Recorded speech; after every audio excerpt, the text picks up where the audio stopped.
God gotta make a blacksmith that's not scared to use that hammer. Work on the man. Work on the woman. Work on the man. Work on the woman. Work on the man. Work on the woman.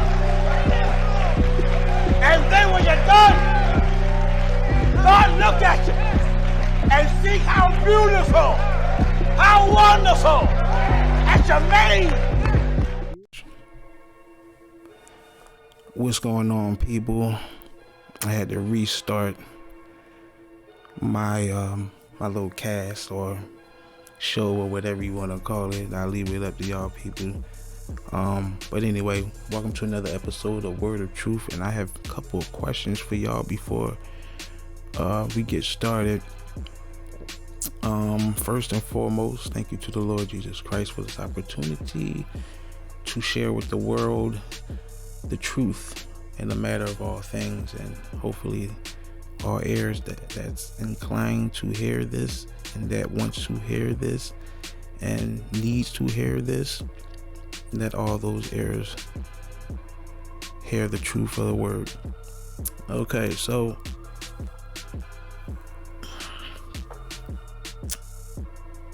what is the difference between the world and the church? What's the difference? Can anybody tell me what is the difference between the world and the church? Can anybody tell me that? Here's another question. What have the church have done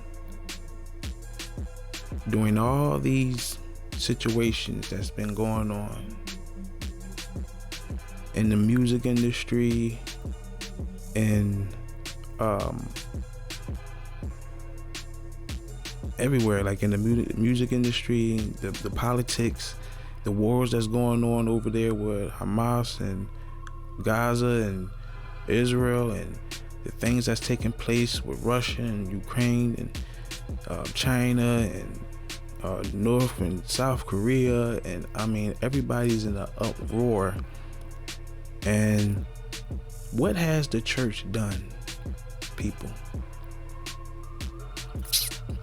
Are we being led by men of God, people of God, women of God?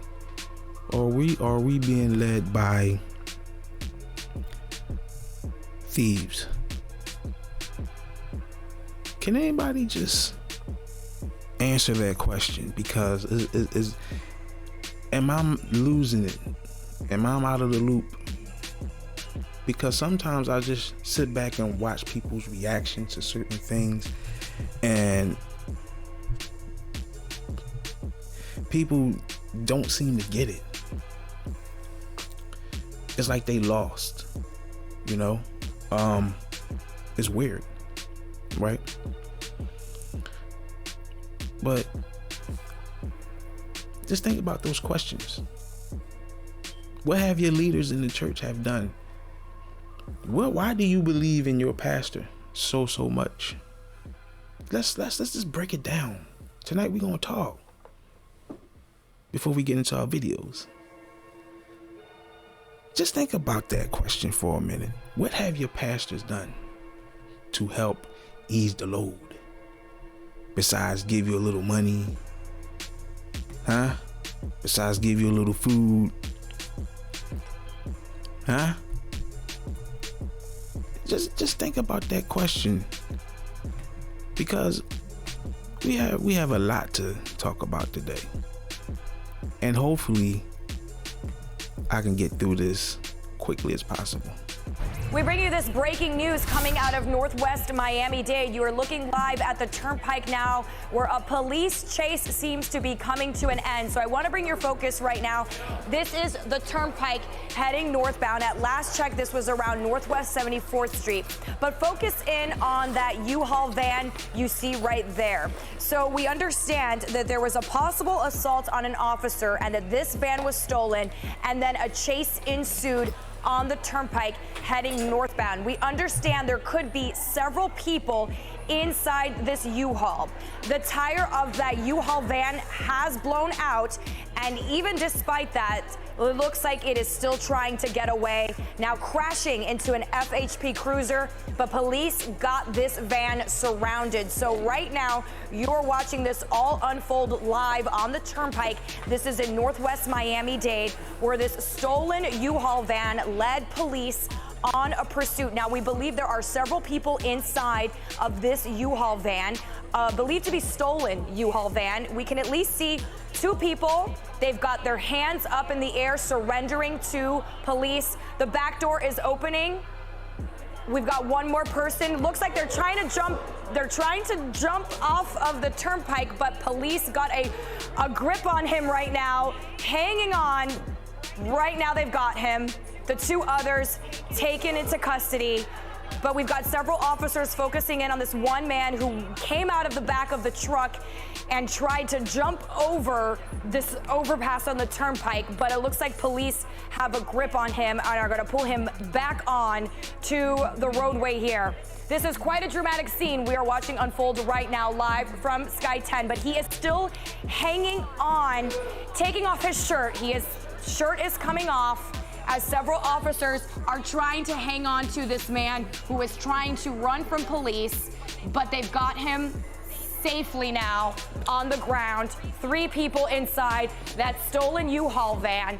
We are still working to figure out how this pursuit started, but what we understand is that there was a possible Man, listen, I'm gonna let her finish. Started on the turnpike around Southwest 112th. At this point, we are near Northwest 74th Street. That's important for anyone who may be traveling on the turnpike. Very heavy police presence. You're not gonna be able to get through northbound. But this U-Haul van is stolen. 3 people inside, leading police on a high-speed chase. Now, we did see speeds reach up to 100 miles per hour at one point. Man, the world is going crazy. You see, they don't care no more. People don't care. The hair, this beard, man. I'm telling you, this beard getting on my nerves. I'm about to cut it. I ain't gonna lie. My wife don't want me to cut it, but I might have to cut this thing. You understand? But anyway, man, people are wild, man. Like, this is wild. Like, come on. Like, do you see what's going on around here? You see these people? They running from the cops. They trying to get away from the cops by all means. Busted tire and everything else, and then try to jump over the bridge, over the wall. Something ain't right. Something ain't right. I don't know what it is, but something ain't right. We love to say pray for the people, pray for the people. The church want to pray for the people, right? We pray. Okay, what happened? What has it accomplished? What have y'all praying accomplished? Or are y'all really praying for the people, or y'all just praying amongst yourselves and y'all groups and y'all cliques? See, that's the part that people don't want to talk about, because that's what it is. You understand what I'm saying? Like, you have churches on every corner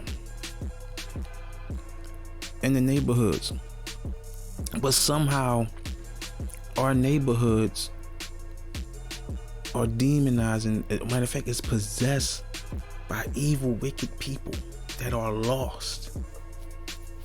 They are lost. But we have churches all over the place. Everybody got a pastor. Everybody got a church. Everybody got a message. Everybody have a camera in front of their face. They have a microphone in their hand. Everything is cool. Everything is all right. Really, is it? I mean, really? Just walk outside. What has your community has done? What have your church done for the community that's changing lives? And I'm not talking about people that just, okay, they become good people. I'm talking about people that's walking with the Lord 100%. Not because they look the way they look. I'm talking about the truth. Do they believe in the word young mother of God? Who was killed in the shooting. It happened at a home off 22nd Avenue Southwest and Trotter Road in unincorporated Largo at around 1:45 Saturday afternoon. 10 Tampa Bay's Angelina Salcido is live at the Pinellas County Sheriff's Office. And Angie, you spoke to family not long ago. Yeah, it has been a very tough Christmas Eve and Christmas for this family, now grieving the loss of this 23-year-old mother of two who deputies say was shot and killed by her own 14-year-old brother. I want you to take a look at who we're talking about here.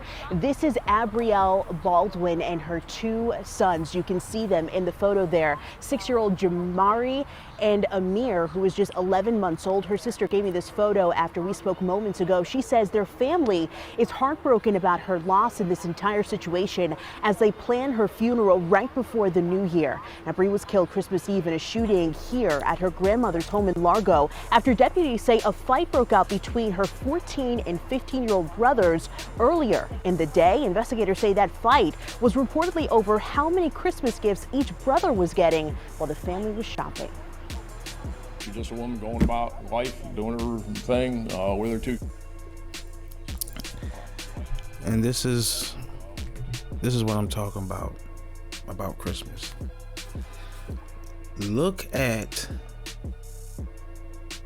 the manifestation of Christmas. Now, people may want to say, oh, well, them two young men, they had issues going on. One was just jealous and they took it overboard. Okay? That don't happen in every situation. Okay? No, I disagree. It just don't go to that extent. Okay, you just don't hear it on the news. You have disagreements about Christmas all the time. Right? You have people that don't even believe in Christmas. But the fact that these two young men found that they was fighting over Christmas gifts, wind up killing the mother or their sister of a mother of a child. Now who's gonna take care of that baby? Because them two little dudes ain't gonna do it. I mean, they were shooting at each other like crazy. So I don't know what people are thinking.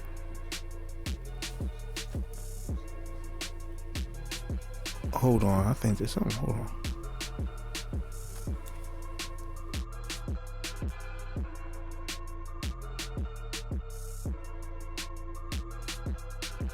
Case that is now turned into a murder investigation. Although the search ended for the missing mom-to-be, Savannah Soto, the investigation into her death and the death of her boyfriend, Matthew Guerra, is just beginning. We have just learned from police they both died of a single gunshot wound. This turned into a capital murder case, and police say the killer will also be charged with the life of Savannah Soto's unborn baby. So far, we know Savannah was last seen at an apartment complex in Leon Valley. According to court documents, her boyfriend, Matthew Guerra's last location was off of Culebra Road, about 10 minutes away. But the two were found outside the Colinas apartment complex. They were both inside of the Kia Optima police were searching for. Chief William McManus said it looks like they were inside the car for 3 or 4 days. The family tells us Savannah was supposed to be induced to have her baby on Saturday. She was last heard from Friday. Family has learned the vehicle was found at the Colinas apartments yesterday and told police. The woman says she's Savannah's sister-in-law, Joni Wassel, tells us she got to the car, opened the door, and found the horrific sight as police arrived to the scene. Police are not sure what connection the Colinas apartments has to the case. Family and friends were desperately trying to find Savannah and knew she was in danger. Savannah's grandmother, Rachel Soto, shares with us how her worst nightmare came true. My heart is broken right now. And nothing's ever gonna replace her. She was a good girl. She loved sports. She played basketball with her brothers. But she was a heart. She was beautiful inside and out. San Antonio Police Chief William McManus calls the case complex. Questions remain over what went wrong and how the missing mother-to-be was not found for days, even though she was minutes from home. It turns out an alert to find her was only sent to people living in Leon Valley and not the rest of San Antonio. This originating in Leon Valley, that's why it came out from there, the alert, clear alert. Was there ever any indication that SAPD should have put out a clear alert of their own? No. Savannah was found just outside of Leon Valley. SAPD is now in charge of the case. We've also obtained court records today revealing Soto's boyfriend had a long criminal history, including drugs, burglary, and assault against Savannah. Police have provided no information indicating Matthew Guerra was involved in Savannah's death.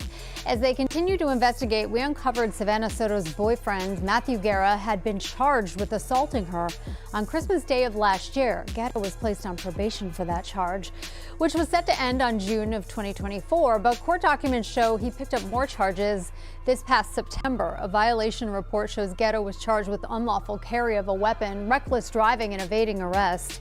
His possession of a gun, a violation of probation, which prohibited him from having guns. Another condition of his probation was to not have harmful or injurious contact with Soto, his girlfriend. Here's what police had to say when asked if firearms were found in the car. We don't know that yet. We have not been able to move the bodies. The medical examiner is still working to determine the cause of death. So you got the two brothers shooting it out, having a shootout over Christmas gifts and killing their sister over Christmas gifts. Now you have a pregnant young lady and a young man, and they're found dead, and we don't know what happened to them. Now we can speculate about whatever, but what's going on with the world, man? And people don't seem to be bothered by this type of stuff. People don't raise questions about this type of stuff. That's kind of scary to me, because that's leading me to believe that there's gonna come a time where, and we already inching up to that, but this is gonna come a time where the most absurd thing that can ever be seen or done will be accepted.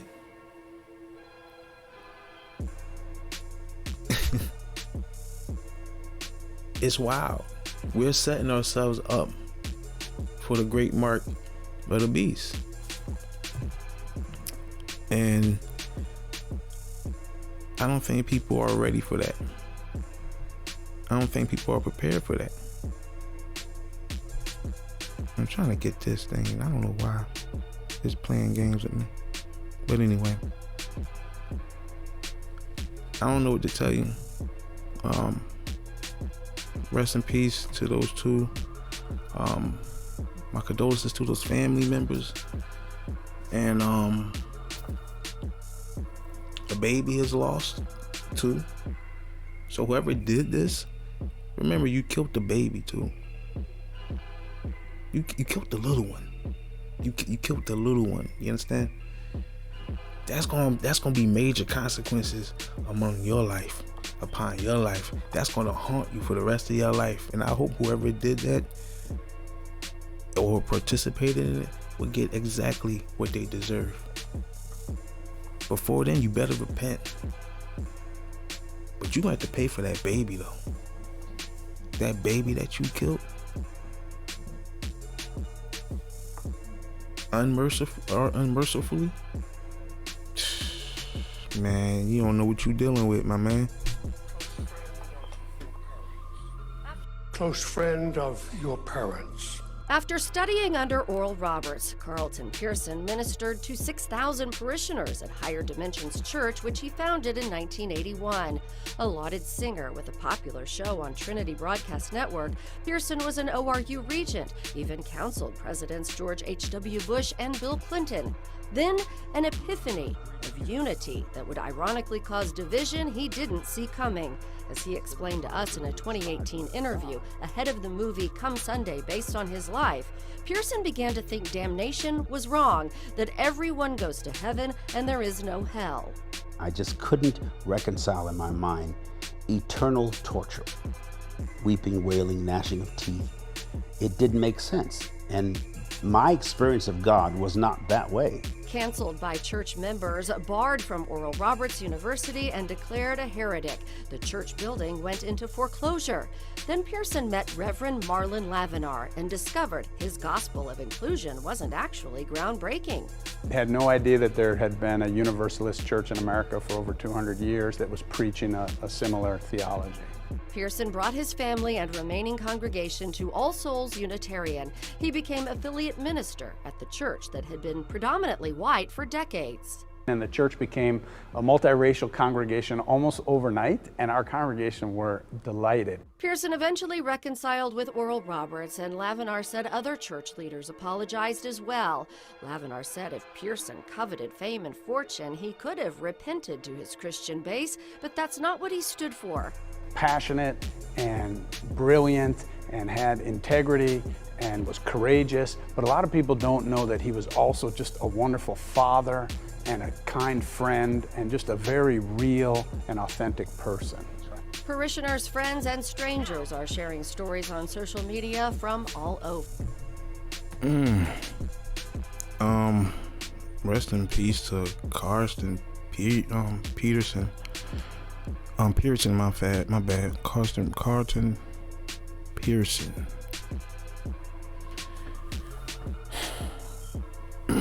Now, as far as his beliefs, unfortunately, that is not correct at all. Okay, I'm sorry that I disagree with the fact that there is no such thing as eternal damnation. The Bible is clear that there is an eternal damnation. And even though most people won't say that, like out loud, like they don't believe in eternal damnation, well, most people live like there's no such thing as eternal damnation. I mean, let's get down to the nitty gritty. Let's get serious about it. There is a such thing that there is a damnation. There is a place that you go for the rest of your eternal existence in your sin, for your sin. You're gonna go in your sin, for your sin, for eternity. Your whole existence, that flesh that you're in, all the sins that you supposedly repented for, right? Now I'm talking to the church, that you supposedly repented for, you're gonna go down with that same flesh into eternal damnation.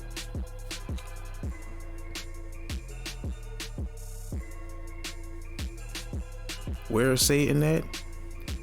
He's locked up. Down there, he's not up here. He's not sitting in luxury in the hotel room waiting for judgment. He's in condemnation right now. He's he's not in the lower part of hell, but he got him locked up. Him and some of his angels. There are people right now, the rich man,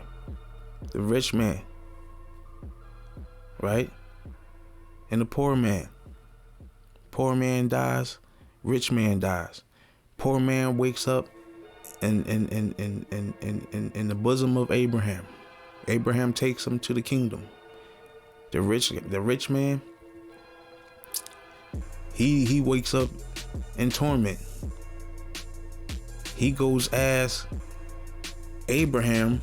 This is a conversation from heaven, from hell to heaven to heaven to hell. Two people, right? One is about to go. The poor man and Abraham. I think the poor man was Lazarus. His name was Lazarus. I'm not sure, right? But he about to go in the gates or continue on his journey to heaven, or he's already in heaven. And they're having a conversation. Rich guy talking about hey, it's hot down here. Can you give me just a drop of water? Just a drop of water. Can you just touch my tongue with water? It's that hot down there. He's in torment. in torment. He's not just having a conversation. Just picture this, right? If you're in eternal torment, when you say torment, that means torture. Okay? Imagine somebody torturing you. Torture is not good. It doesn't feel good at all, right?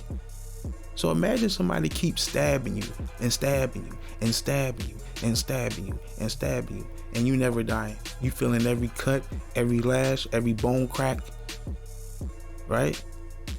Imagine you feeling that for eternity. How about this? How about you feel two beasts one holding the left, one holding the right arm, and they pulling and yanking your arms off your body for eternity. They keep doing it and doing it and doing it, and it never stops. And the pain gets greater. It don't be the same pain. It be a worse pain for eternity. How about this? You are in the lake of fire.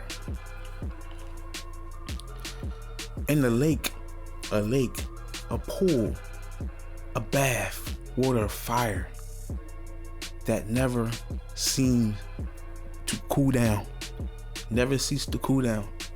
You're not gonna be talking, hey, can you give me a drop of water? It's hot down here. You're gonna be, you know how when you touch something hot and you pull your hand away real quick? Well, that's exactly what's gonna happen when you're in hell. When you touch that hot lake of fire, you're gonna be jumping up and down. You're gonna be trying to get out of there. You ain't gonna be sitting there doing backstrokes in the lake of fire. You're not gonna be doing no backstrokes. You're gonna be trying to get up on out of there. That's just facts. So imagine the conversation. He like, I'm telling you, it may look funny. It may look funny, but I'm telling you, that's the way they're gonna be.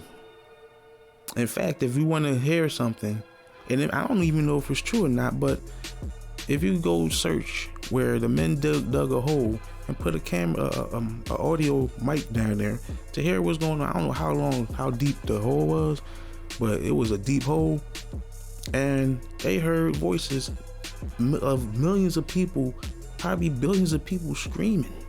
You hear all types of stuff on down there, screaming. But you have this guy tell you that there is no eternal damnation. Now I hope he repented. I really hope he did repent, because I did like at one time like Carlton Pearson. Carlton Pearson to me was one of those guys that I respected. I liked some of his music. I liked his music. I liked all them older gospel singers. And a lot of those gospel singers now, they're not the same as they used to be. You understand? They're not the same as they used to be. Even though I believe now, as I look back, I believe now that they were part of this worldly movement, right?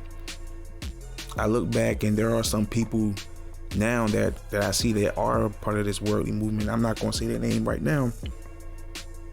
Matter of fact, I might as well. One of them was like, it's like Kurt Franklin. You can put Kurt Franklin in there right now. You can put Shirley Caesar in there. She's a sorority representative. That Alpha, the Kappa, and all that stuff. She into that stuff. So it's wild. It's wild, man. So y'all just gotta pay attention to these people. It's getting pretty slippery, and you don't want to be caught up with these doctrines of these pastors and some of these so-called spiritual leaders, because a lot of them are occultish and they are running a cult, and it's sad, but it is what it is. Let's keep it moving. Where we at? Dr. Joe Gao is considering legal action after being terminated as the chancellor of UW-La Crosse. That's according to an interview this morning with WTMJ Radio 620. The Universities of Wisconsin Board of Regents voted to unanimously to fire Gao on Wednesday for creating and appearing in pornographic videos. Gao and his wife have also had an X account where they promote their loyal fans at OnlyFans sites. Now, the couple described their site as, quote, passionate, plant-powered couple cooking, conversing, and shooting with top adult film stars. They have also written 2 books about their adventures in the adult film industry under the pen names Jerry and Jay Hart. Now, according to the Regents, this conduct has harmed the university's reputation. Gao had served as chancellor of UW-La Crosse since 2007. Come on, man. Come on. You making porn? Like, really? And people get in these positions and make the most dumbest decisions. I promise you. And you know it's true. You know I'm telling the truth. They get in the best positions. They get in positions that people can never dream of. And they do the most weirdest things. Like, it's weird. Like, I don't understand. And it'll be people that just, you can look at them and you can tell they probably a little weird, but some of them you can't even tell they'll do anything in life. Letting them do something like that, making porn, it's wild, man. Like, I don't know what man, it's wild, man. But the church will say, pray for the people. But we're going to begin with some disturbing new video in the murders of a man and his son after a fight over noise turned deadly in Brooklyn. Yeah, police tonight are looking for a neighbor seen on that video firing the deadly shots. Eyewitness News reporter Crystal Cranmore is live in East Flatbush with our lead story tonight. Crystal. Listen, Bill, police have identified the suspect as 47-year-old Jason Pass. As police continue to look for him, this community is on edge tonight, demanding additional resources to fight the violence. Now, we know police were able to identify Pass thanks to surveillance video, too graphic to show in its entirety. 48 hours after surveillance video obtained by Eyewitness News captured the moment a man gunned down a father and son. We need love. We need love. And not hate. And not hate. Community leaders came together to denounce the violence outside the East Flatbush apartment complex. We're here to simply let the residents and the community members of this Flatbush Gardens community know we stand in unison. The shooting on Sunday night, the result of a years-long dispute over noise between 2 neighbors. Based on our investigation, we found that there were 6 previous 311 calls by the people in 3E, noise complaints. Authorities say Jason Pass, who lives in the Flatbush Gardens complex, shot 47-year-old Vladimir Maturin and 27-year-old Chinwe Mood after going upstairs to confront the family. At one point, you see Maturin appear to hold a pair of scissors to Pass's neck as his wife tries to pull him away. Seconds later, shots rang out as Maturin heads back to his apartment. I think he was trying to protect his family because his life was being threatened, his family's life was being threatened. But overall, if you look at the video, this man had a gun. He had all intentions to kill. The suspect's sister, who did not want to be identified, says it was self-defense. My brother went up there in peace. He's humble. Tried to attack my brother with his sister. The men hit us with passion. Maturin's wife told Eyewitness News yesterday her husband is not a violent man, as the community looks to heal. We'll be bringing a de-escalation training to the management team. There's a renewed focus on bringing anti-violence and this type of thing has to happen, and we can't even have simple conversations without somebody pulling out a gun, somebody pulling out a knife. Now, in this particular situation, as I look at it,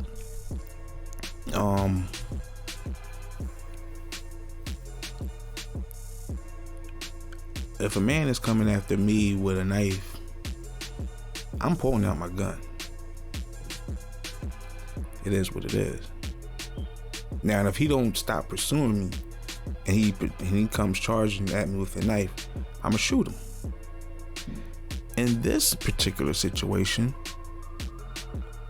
the guy has a gun already. Now, the fact that You have to go to somebody's apartment, right, with a gun. You should not have even went. Because if you're going to approach somebody about something and you bring in a gun, that means there may be a potential argument, a potential fight. Now if y'all would have gotten a fight and your gun would have fell out your pocket or your gun would have fell out your holster somehow, then the fight has just gotten heightened. It got worse. It's gotten deadly because now we both gonna try to get that gun. And after that, whoever grabs the gun, who knows, right? The lady says, well, he's a peaceful man and he came up there humble. I don't think he came up there to be humble at all. Because if he would have came up there to be humble, he wouldn't have to have protection on him.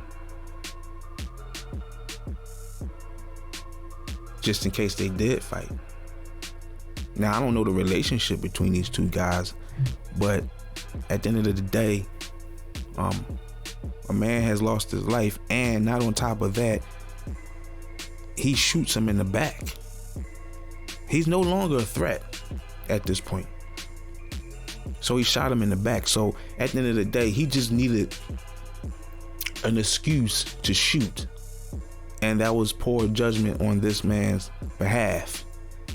And he definitely needs to be charged with murder. And I don't feel no way about it. He's going to get his just due.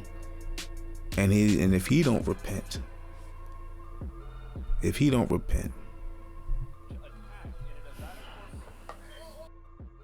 attacked in a Nevada courtroom.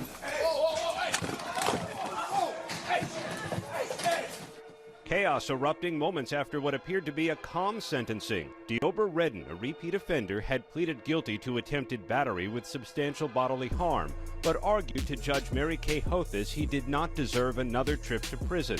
I feel like I should be given a shot because I'm in a better place than I was.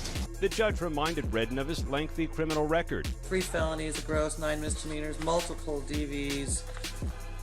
Got a lot going on, sir. Still, he asked for leniency. I feel that, I shouldn't be, sent to prison for a second time. But the judge denied his request for probation.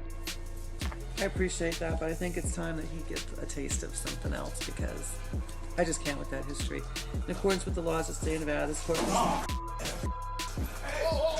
Moments later, Redden leapt over the defense table and the bench, landed on top of the judge, and sparked a brawl with court officers and attorneys. Courthouse officials telling ABC News Judge Hothus experienced some injuries and her condition is being monitored. The marshal sustained injuries and has been transported to the hospital. But this video, sadly, is a great example of how vulnerable judges are. If they would have had any information that he was going to do something this outrageous and violent, they either would have restrained him or even done this remotely. Back in October, Maryland Judge Andrew Wilkinson was found with gunshot wounds in his driveway following a targeted attack. Wilkinson was rushed to the hospital, but later died of his injuries. According to authorities, a document appearing to be Wilkinson's final court order revealed the 52-year-old judge had issued a decision in a divorce. It's sad, man. It's sad. Homie just lost his mind. That man just lost his mind. He lost his way. And he couldn't take it no more. He knew that he was gonna go to jail, and some people just can't. They can't take that hit. Some people just can't take that hit, and I understand it, right? I wouldn't want to go to jail either, but at the same time, we can't.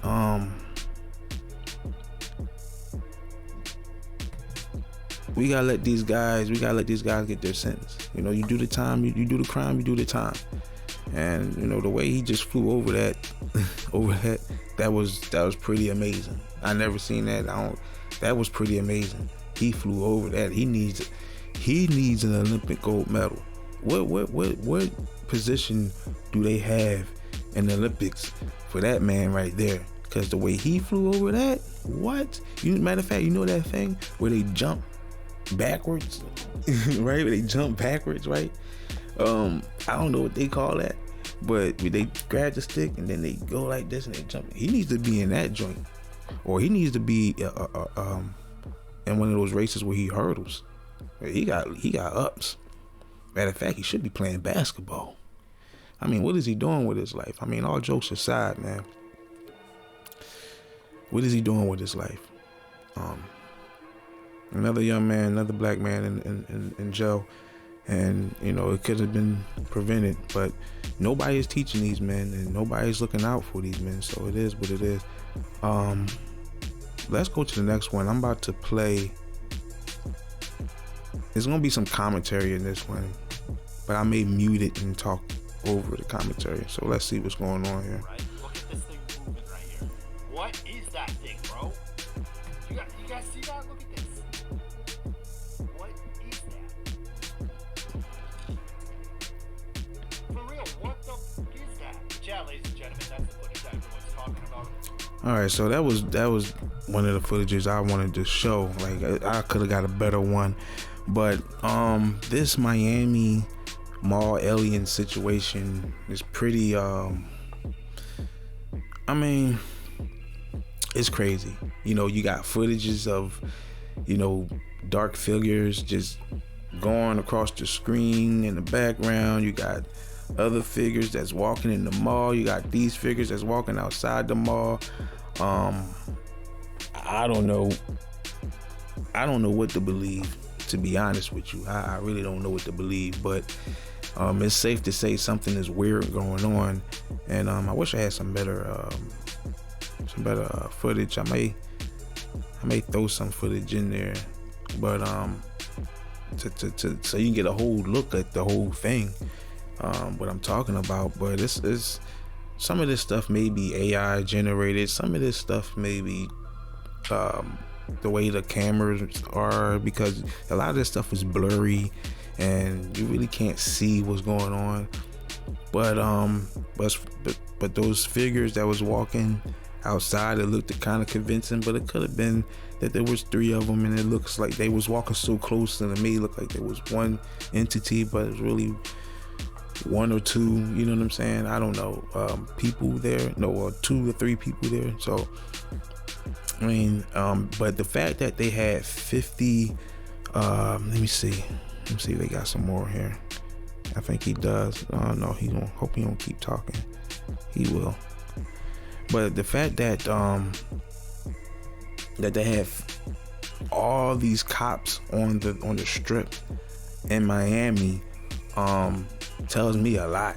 Like, at first they just said it was a shootout in the mall between some kids, but no injuries, nobody got gunshots.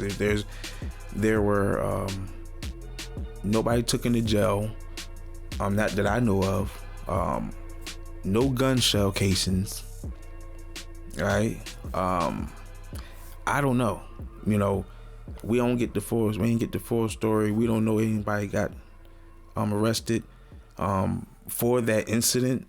You know, because people could have been got arrested outside for a separate incident that had something to do with that incident there, but they wasn't cooperating outside for some reason. They probably took them to jail. We don't know. But at the end of the day, there is something crazy going on with these entities. I seen, like, it's a lot. I had another one, but I can't find it at this point in time. But definitely keep your eye in the sky. There's gonna be some things in the heavens that we not even embraced ourselves to see yet. Police say they dug a secret tunnel into the sanctuary of the Chabad Lubavitch headquarters in Brooklyn. The men described by police as extremist students are accused of digging the tunnel so that they would be able to have access to the sanctuary after hours. And when a cement truck was brought in to fill that tunnel, The men stood in the tunnel, refusing to leave. Eyewitness News reporter Anthony Carlo is live in Crown Heights, Brooklyn, with the very latest on this story. Anthony. Dave, Lauren, we're learning new this afternoon that 5 of those 9 young men will be arraigned in court tonight, while the other 4 were issued desk appearance tickets, released, and expected back in court at a later date. Right now, the city's Department of Buildings investigators are inside this synagogue trying to determine whether it's safe for congregants to re-enter. I think all who've seen the video can agree it is both chaotic and bizarre. Police arresting 9 young men inside the synagogue between the ages of 19 and 21. The group charged with criminal mischief and reckless endangerment. Police say they were found inside a tunnel that was dug, leading to Chabad Lubavitch World Headquarters on Eastern Parkway. Synagogue leaders described the group as extremist students seeking unauthorized access to the building by breaking walls. The tunnel had previously been discovered when a cement truck was brought in yesterday to repair the walls. Police say the group of young men stood in the tunnel and refused to leave. A spokesperson for Chabad Lubavitch headquarters says in part the community is pained by the vandalism of a group of young agitators who damaged the synagogue below Chabad headquarters at 770 Eastern Parkway Monday night. You can't sit there and tell me that nobody knew about this. Like, come on, man. A whole tunnel. How you dig a whole tunnel and nobody knows about this? Nobody knew about this. And my second question, that was my first question, but my second question is, why is you building a tunnel? What is you doing down there? Is it a doomsday bunker? Is it a doomsday bunker? Because unless it's a doomsday bunker, I can understand. A little bit. Not that that's going to help you, because I believe if you build a doomsday bunker, wouldn't that collapse? Because God is going to destroy the whole earth. That's a whole nother story for another day. But why do you have a tunnel under the ground in a synagogue? You're Jewish people. Your Jewish people dug a tunnel under a synagogue. Make that make sense. Just make that make sense.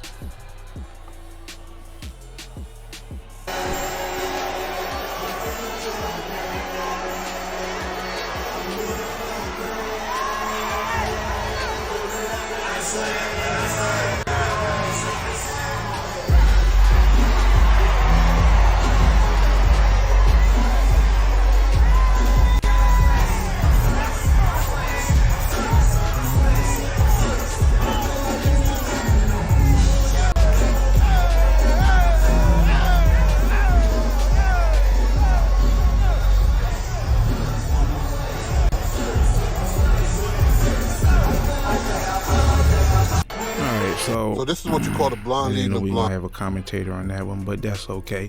So like I said, what's the difference? Here it is.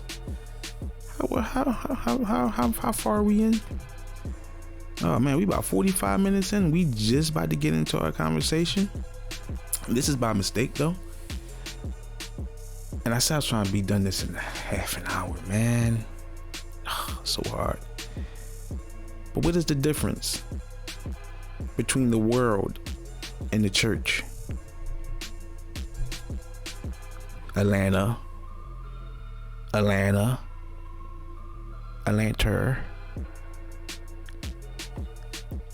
What is the difference between the world and the church? I mean, they swag surfing in church. How is it people still have an organization at this point if we're so holy and sanctified? They should be feeling stupid right now, dumb right now for doing this. It's amazing what we allowed the church to do.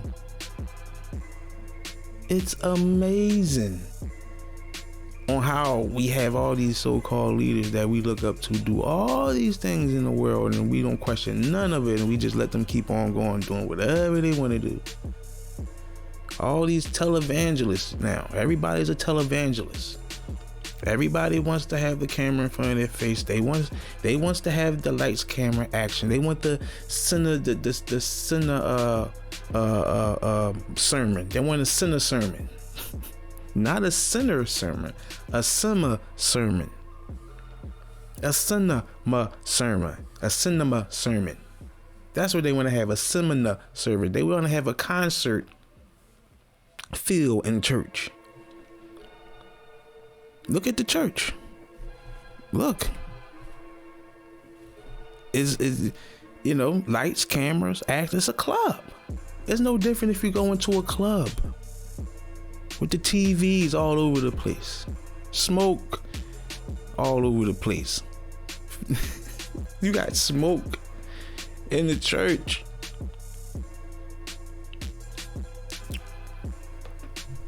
But I'm the crazy one. I'm the weird one. It's amazing what we allow the church to put up with. It's amazing.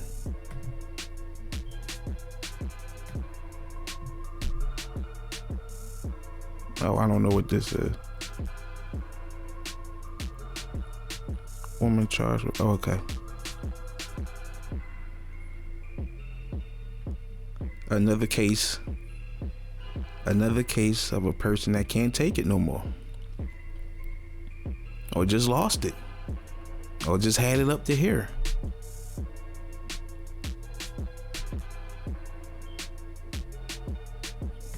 It's wild. It's pretty wild. You know, people don't want to go to jail. They gonna fight before they go to jail nowadays. Just believe that.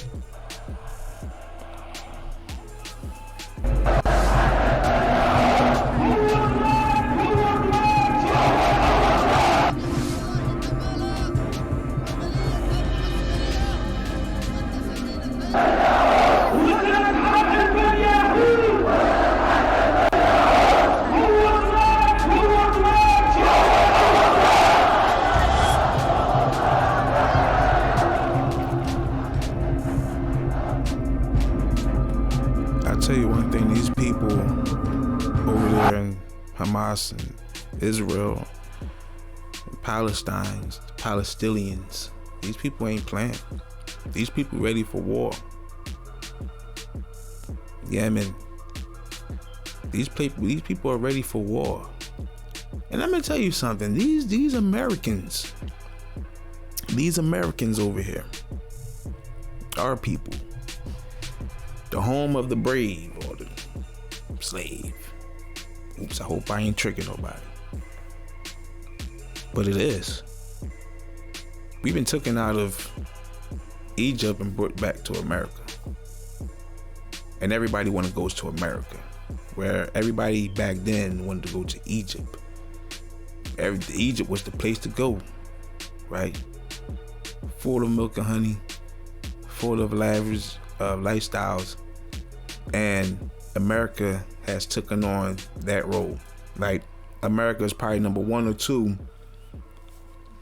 of places to be if you want to live that lavish lifestyle. And behind that, I think it's Dubai. I think Dubai may be number 1, but everybody when it comes to America, even the people in Dubai want to come to America. Everybody in the world is trying to make their country or their city anything like America. Prime example, Africa. Africa is a prime example. They want to come to America so bad. Stay where you at. You're adapted to where you at. We can't adapt to that, but you can adapt to that, and that's a good thing. All that land, all that oil, y'all can keep that. You know, the thing is, if you come over here, it's gonna be a different ball game. It's not like that. It's not like what how it is in Africa. It's not like in America. America is cool and all that, but if I was pick a choice to be at, I may have to go to Africa and adapt there and start over. Okay, so yeah, we're gonna start with this. We're gonna let it go. Obama, Kanye West, Oprah, Obama, there he is.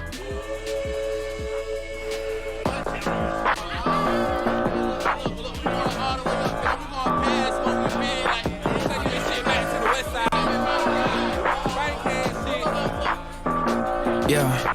All right, bust I'm not down gonna chain play that was 30 bins. the Bust whole down. song because I don't want it to get Michael Jackson.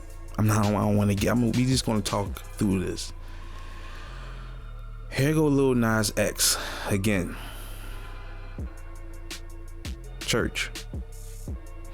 He says that he's a Christian. Church. He says that he's trying to change his life. Does this look like he's trying to change his life? He hasn't changed one bit. In fact, he got worse.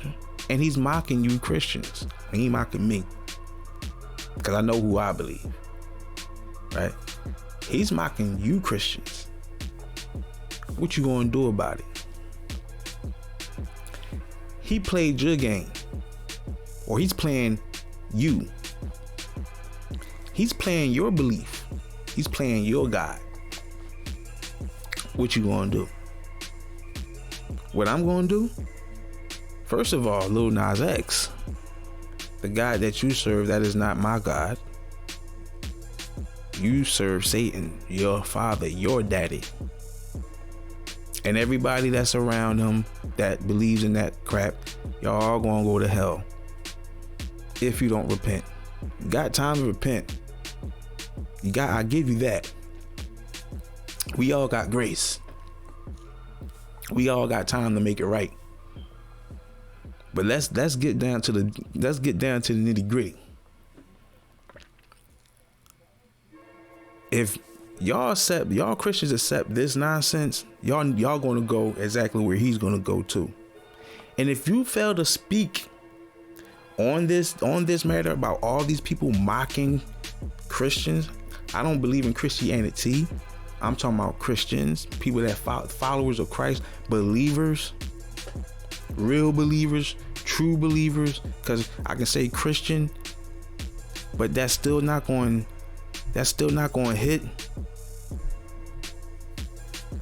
Because everybody says that they're Christian and everybody says that they're Jesus Christ, and we all supposed to say, okay, just because a person say they believe in Jesus Christ, oh, let them in. They are the best people in the world. I heard people in front of my face say all the right things. Did all the right things. And come to find out they're followers of Satan. They returned back to their vomit. They went deeper into heresies and traditions and rituals and occult practices. I'm seeing it right now. And been seeing it for a long time. And none of you so-called Christians or people that's church sanctified ain't did squat. None of yous.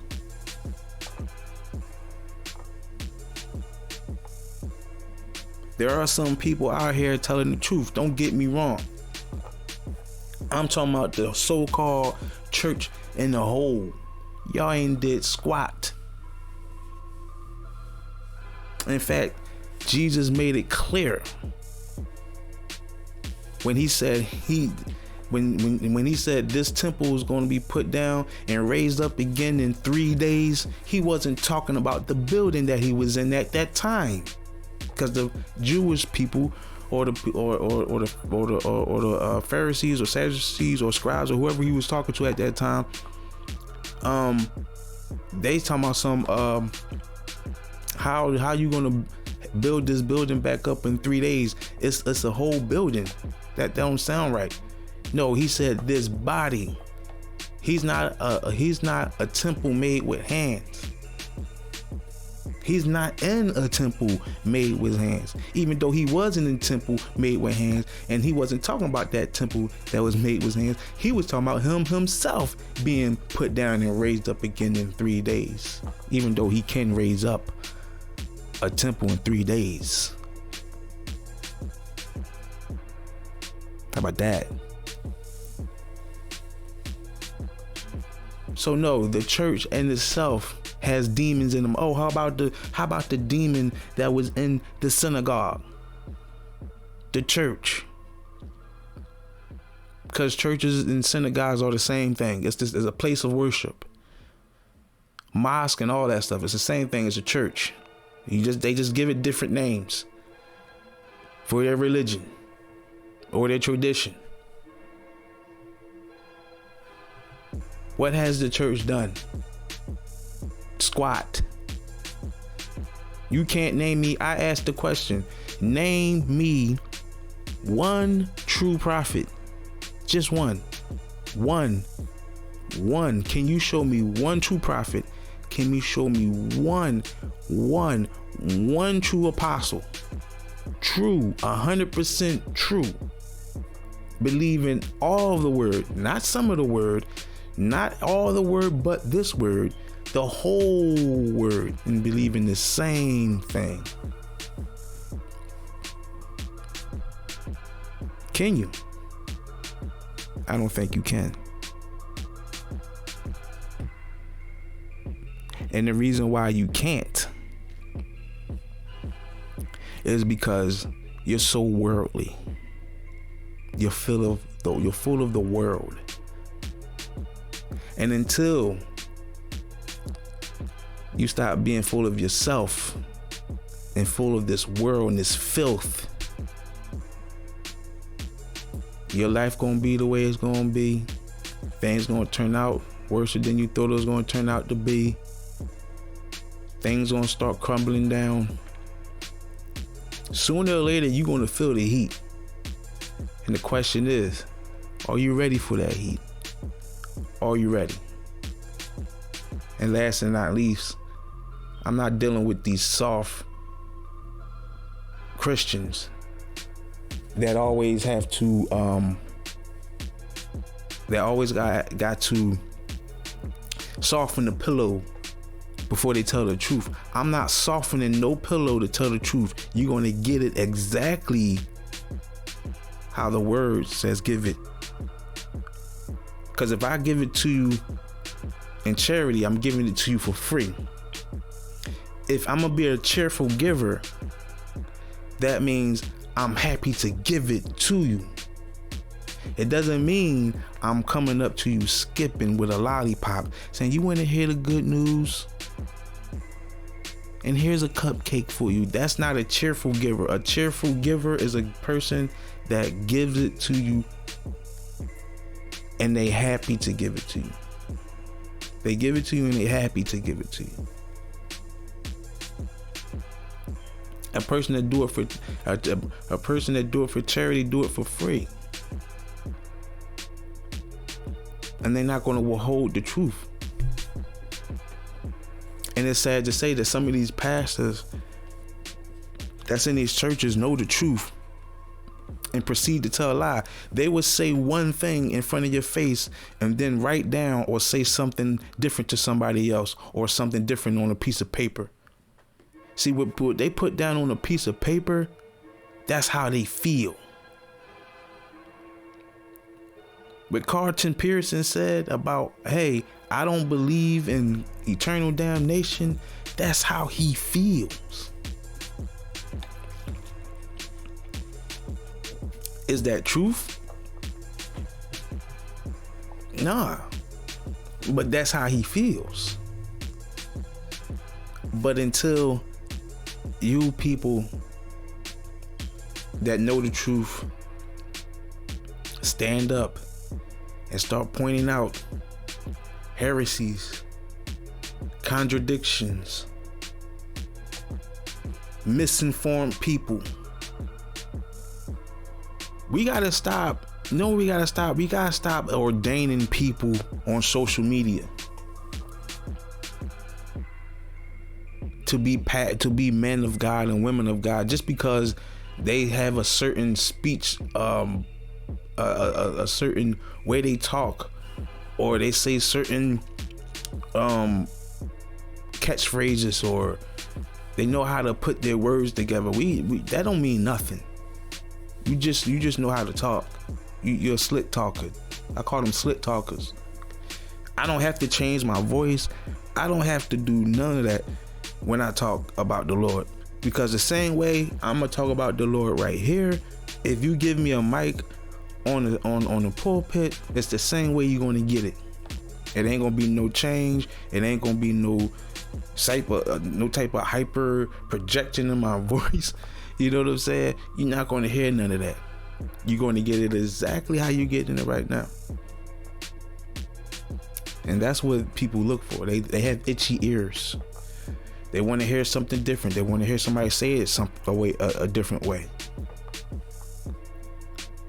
Forget all that. Listen to the truth. Get you a book. Get you the King James Bible. Start reading it. The word is right there. You don't need a man to teach you nothing.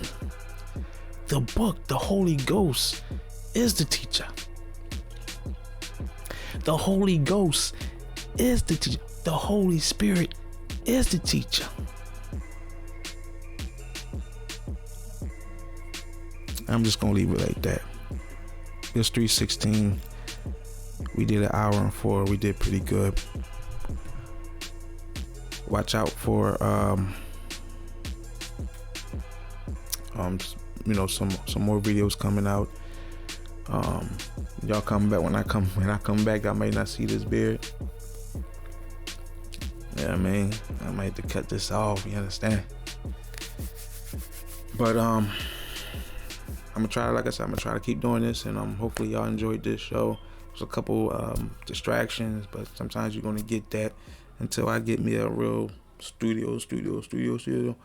You know, this is the way it's gonna be. The background is red right now. I may change it next time you see me again, and you may not. But this is 3:16, and God bless you all. One.